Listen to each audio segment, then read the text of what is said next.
I never thought I'd be on a stage as a sales leader talking to a room full of sales leaders. Because when my family came to the US, my father brought us to the US from Pakistan. And I was 9, I'm the youngest of 9 kids. And my dad landed in the US and he started selling cars. And 4 of my older brothers started selling cars. So if you happen to buy a car in Salt Lake City, Utah in the late 80s from an Indian or Pakistani person, high likelihood it was one of my brothers or my dad. And I thought sales was a 4-letter word. I ran exact opposite end of that spectrum. And I went into finance, I went into investment banking, private equity, and then through that found my way out here in the Bay Area and just fell in love with it. And in that endeavor, I also, first of all, my friends thought I was crazy. I was talking to Charlie before this, and they're like, wait, you're going what? I'm like, yeah, there's this company called Salesforce. I joined in 2008. There's a company called Salesforce, and I'm gonna go be an inside sales rep selling CRM software to financial services companies. And this is in 2008, just a reminder, Lehman Brothers was sort of, blowing up, Bear Stearns, the whole market was imploding. But also along that path, I met some amazing people like Robert Zimmerman, Dan Darcy, just some of the greats that just in the industry icons that back then I looked up to and have stayed in touch and friends all these years later. But after a couple of years at Salesforce, I had this itch. I'm in the Bay Area for a reason. And there was this really amazing small little startup called O-Power. Anybody heard of O-Power? Okay, we got a couple, awesome, all right.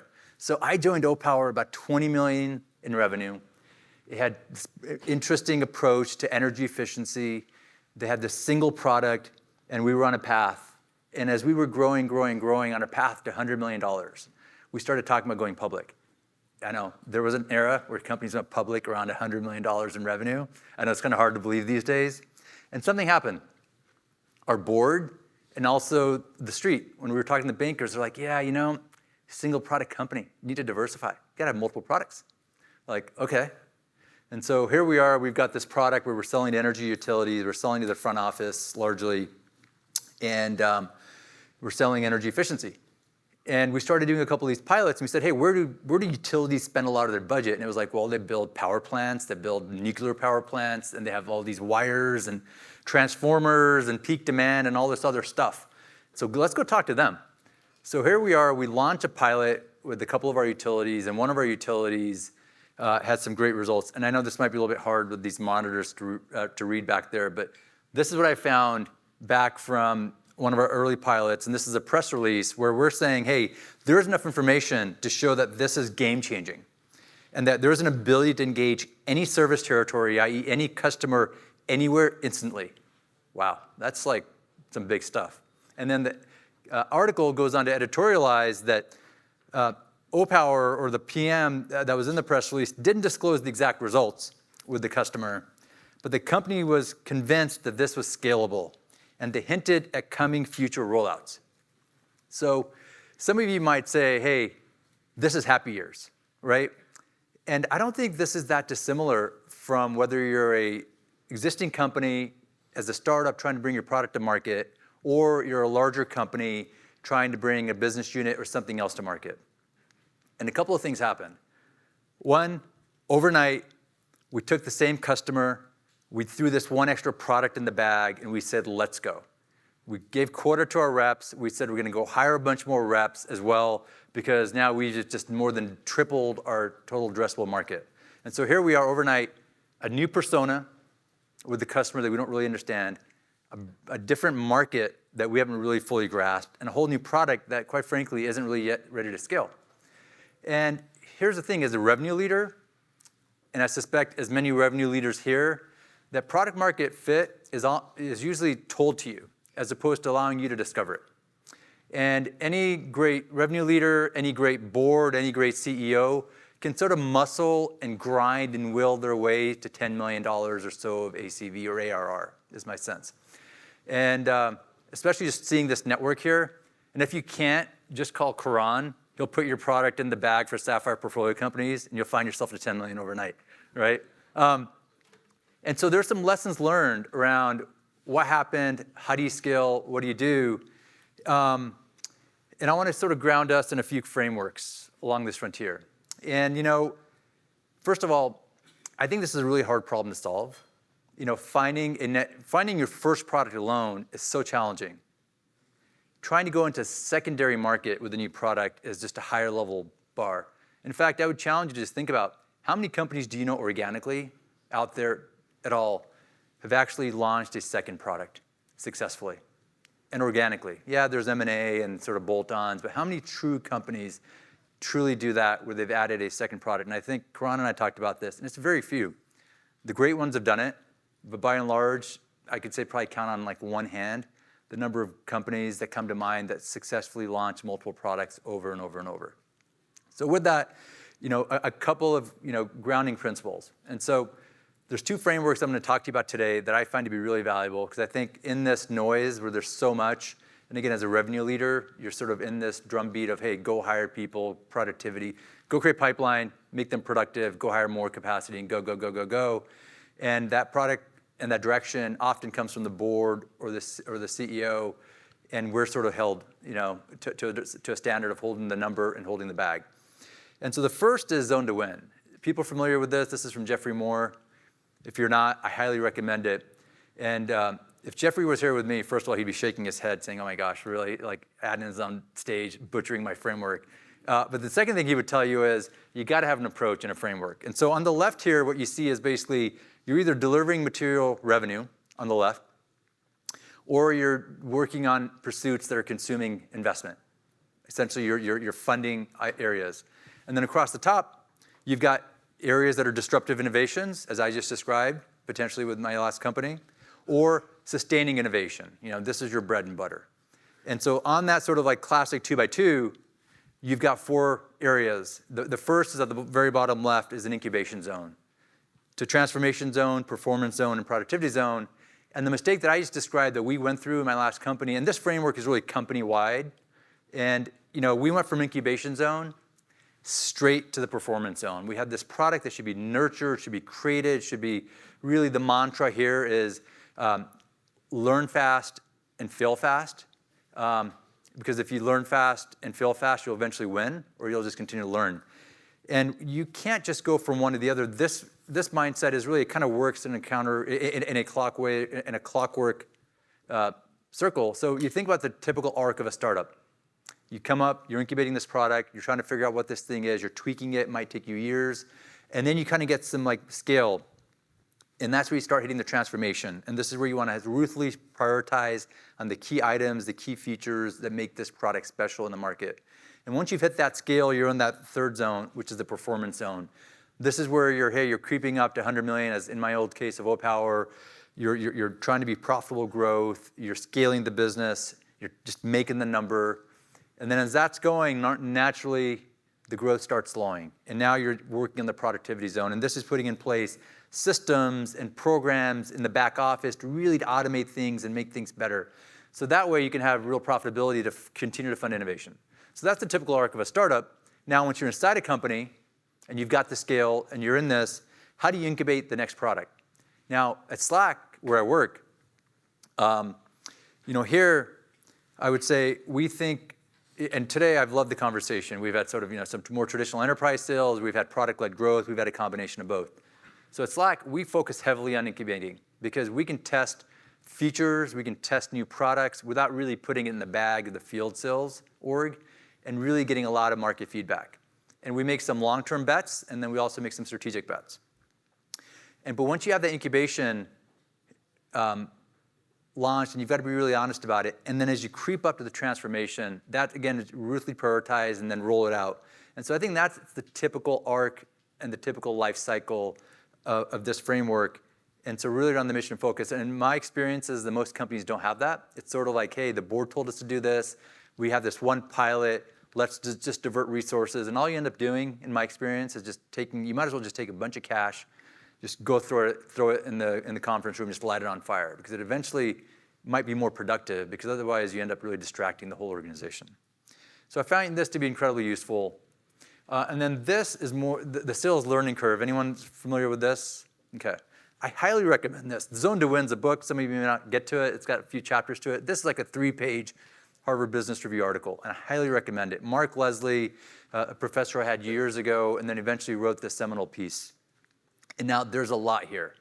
You've got the sales yield. Karan this morning, I think, mentioned the magic number or the magic ratio.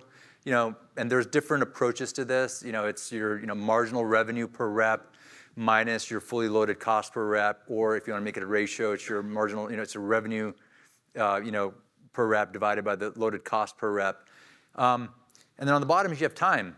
Now, if this were a manufacturing company and we were making widgets, you follow this traditional S curve, right? You're learning, you're losing money on the first few batch runs, you're really scaling until you hit some level of growth and efficiency and profitability, and then it wanes down over time as competition and other folks come into the market. So if that's true of a traditional manufacturing company, why are we not applying a similar level of discipline to the sales process? And I think the part of it is there's so much coming our way, and and if you look here, also this process unfolds in 3 distinct phases. The initiation phase, this is when you're sort of developing that first product, or you're maybe a startup. In my case, O-Power. Every time you launch any product, you enter a new market, I would argue, I don't care where you are, whether you're at Slack or Salesforce at a large company or a smaller company, this curve starts back at 0. And one of the mistakes I think I've made in my career is thinking that this curve just accelerates everything else. And in my experiences, it doesn't. Back to my whole point around name me really successful multi-product companies that began organically, and they're very few. So on the first phase, you're also having a different set of team members. So one is you need a different sales team, and this is the Renaissance rep. This is somebody in the sales teams that can embrace ambiguity.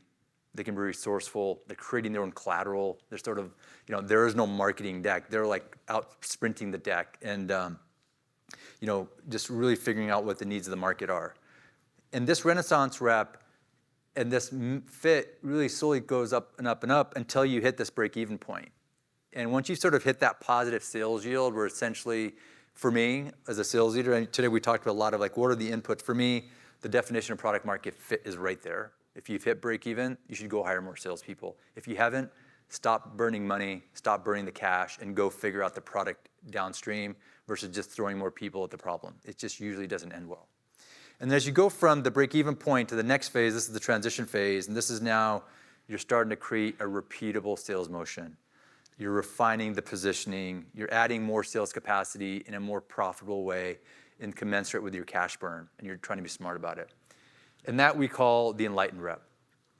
And between that and when you get to that traction point, which is that next point in the curve, that's usually, the authors of this paper would say, that's usually a 2x yield of your productivity over your loaded cost. At a company like Salesforce, for us, I would say it's closer to 3x is what we're talking about. And from there, you hit the execution phase. This is, I think, what more traditionally people think of in sales in terms of coin-operated rep. And this is like, hey, you know what? Just give me my comp plan, give me my first call deck, and give me my territory, and then get out of the way, right? And this is just a repeatable motion over and over and over. And this journey, I think, is super, super powerful. And the mistake, as I mentioned, what we made were we thought we were at this traction point with our core product, and we could just throw something else in the bag, and it would just carry itself forward, and it just didn't. And again, I think as revenue leaders, we often don't get the grace or the patience and the support to be in that initiation phase. Even though we might be in our companies and our product might be, we get judged to really this transition and execution phase. And so that's where I would maybe encourage everyone to maybe pause and slow down a little bit. So that being said, where does that leave us? So for me today, at Slack, I joined Salesforce, as I mentioned, in 2008. I went to this amazing company, O-Power, which I was really blown away by. And then I got recruited back to Salesforce. And 2.5 years ago, after Salesforce acquired Slack, I went over to Slack to focus on the go-to-market motion, sales, and also sort of bridging the two companies together. And one of the things that we've done is think about not only scaling in the new sort of framework with Salesforce and this new market dynamic we're all talking about, but if you were at Dreamforce last month, you would have heard and seen a new product we released. This is Slack Sales Elevate. And don't worry, we're gonna lock the doors and we're gonna do a 30-minute demo here in a minute before anybody leaves. So just, you'll really get to know this product. Karan, $10 million of ACV needed today before I get out of here, right? Thank you. No, but this is literally boosting productivity. This is a modern way of selling. This is bringing the best of everyone, the things that you all love about Slack. I know we have a lot of great customers here from Slack. Thank you for your business. And this is bringing all the best capabilities of CRM. For me and for our team, this has been a game changer. I love Salesforce, but I love even more using Salesforce and Slack. And so we've seen our pipeline updates and our pipeline readiness has amplified by 4x. When you think about one of our missions, the data that we have is, sales reps spend about 75% of their time on non-selling activities, which is absolutely crazy. A typical rep has got over 10 different, if they're lucky, they have over 10 different tools that they use to close a single deal. And so how do you bring where people live all the time, which is in Slack, and then you bring the best CRM into Slack? And so that's what we've done. Now, we GA'd this, and we announced this at Dreamforce, right? And so this goes back to, all right, well, how is this different than my experience at OPower, and why do we think at Slack we can get this right? Well, I'm here to tell you we're also learning. And so I want to just share sort of some of the takeaways that I've had personally and our teams have had. And this sort of pulls from both the frameworks and also my learning. One is incubate the product. We've been incubating this product for quite a while. There's a reason we launched it now, even though the acquisition happened 2.5 years ago. We just weren't there, the wiring and what we needed to do.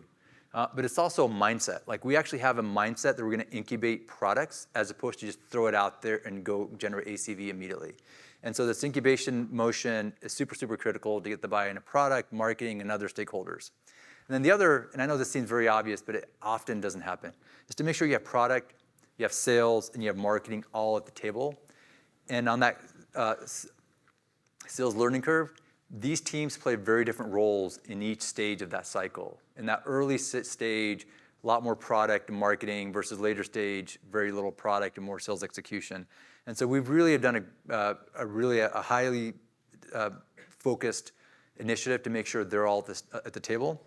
And then the third is, I'm running an organization that's pretty scaled. There's a lot of AEs and a lot of teams, and we've got a number of other cohorts involved. And so how do you find that renaissance? And I talked about the renaissance rep and the renaissance leader because I've got AEs on my team that are just like, hey, don't want to touch it. I don't care. It's a distraction for me.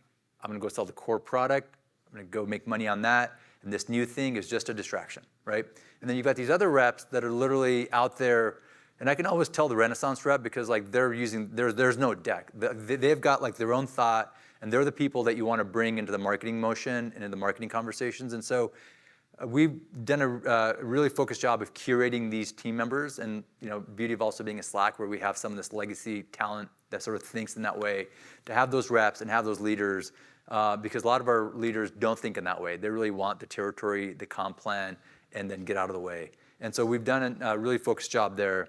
And then sales readiness. We could spend a whole day on sales readiness, but I think the point here for me is when you hit that traction point, and when you found that product market fit on the first stage, that's not the end of the journey. That's really the beginning of the journey and putting it in the bag of the whole sales organization. And so I'm not just talking about sales, but in this case, we're adding a product onto the existing suite. So what do you do around your customer success organization? What does this mean for SCs and everybody else and solutions? And how does it all work together? And earlier we had people on the stage talking about the partner network. And so we have a huge partner network. What does this mean to our partners? And so you have to really bring everybody together. And so that sales readiness is just not for your field organization. It's for everyone in your ecosystem. And then product positioning. This I find to be invigorating. If I showed you our product positioning from even 3 months ago to where we are today, it's iterated because we're allowing it to iterate. And I think that's one of the values that we have is from the Renaissance reps and the leaders. They're pushing us to think differently versus whatever we created a couple of months ago is already stale. And then this other point around pilot customers for reference. Again, this seems very obvious, but you know what? At Slack, we pilot all the time and we incubate different solutions. But we weren't normally asking people to be open to serving as references. So they'd say, hey, we love Canvas, we love huddles. Then we'd say, all right, well, will you go on as a reference? They'll be like, sorry, we don't allow for that. So now we brought that in. So if you're going to pilot our product, you're going to be early adopter, you're going to also agree to serve as a reference. And then the right incentives. Here, This to me is, you follow, if you want to chase the outcome, just follow the incentive. And so for us, we launched this product a month ago. We've not set quota deliberately.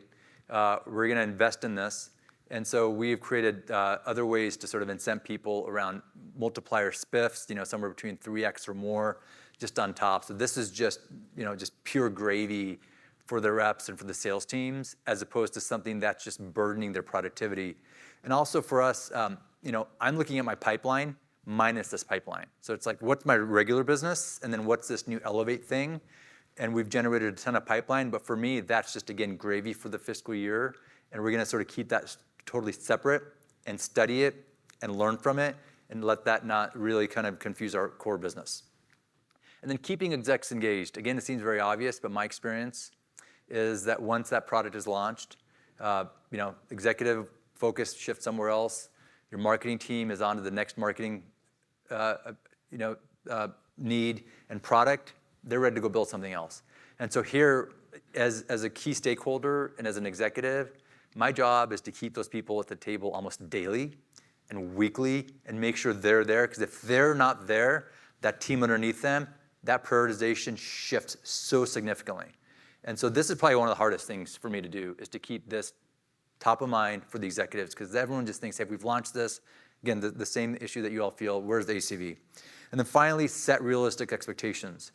Is this something, our namesake at Salesforce is sales, and then with Slack, so we basically brought our namesake product into Slack. Is this something we expect to happen overnight, or is this a multi-year journey, especially as we're rolling out more around productivity and some of the AI innovation that you'll be seeing from Slack in the next quarter or two, and bring it all together. So really that realistic expectation over timing. So these are just some of the learnings I have, but there could be a lot more, but this is what we're bringing into this process. And so just a couple of closing thoughts. One, leverage relevant frameworks. It doesn't have to be the two I just shared. It doesn't have to be Zone to Win. It doesn't have to be Sales Learning Curve, but have some framework and some level of understanding. Absent that, I fear you're basically just going to be thrown to go sell something by the board or the CEO that really doesn't have a process assigned to it. Second, track your sales yield. Many of you, I know, I'll talk to my friends that are not in this room, and I'll get a call like, hey, we're thinking of verticalizing our sales team. Like, oh, really? Tell me why. I don't know. I was told to go do that. Okay. Or, hey, how many people should we be hiring this year? And my question back is, well, tell me about your sales yield. And it just goes quiet on the other line.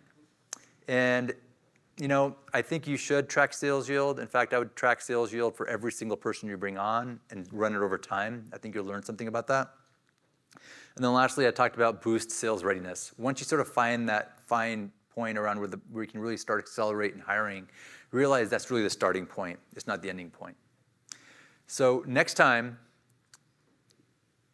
you're excited and you run a pilot, or you're being asked by the company and the marketing department, hey, we've got this fancy press release. We have this one pilot with this amazing results, and we're gonna go talk to the media, and then go all in to go launch a next new wave of hiring and product. Just pause and think, where are you in that zone to win? Are you incubating, or are you at the performance zone? And also on that sales learning curve, where are you? Are you at the early stages, or are you on the top of that curve? And I think that'll sort of illuminate some thoughts and give you some perspective. So appreciate you investing this afternoon with me, and it's been a pleasure to be here, and thank you very much.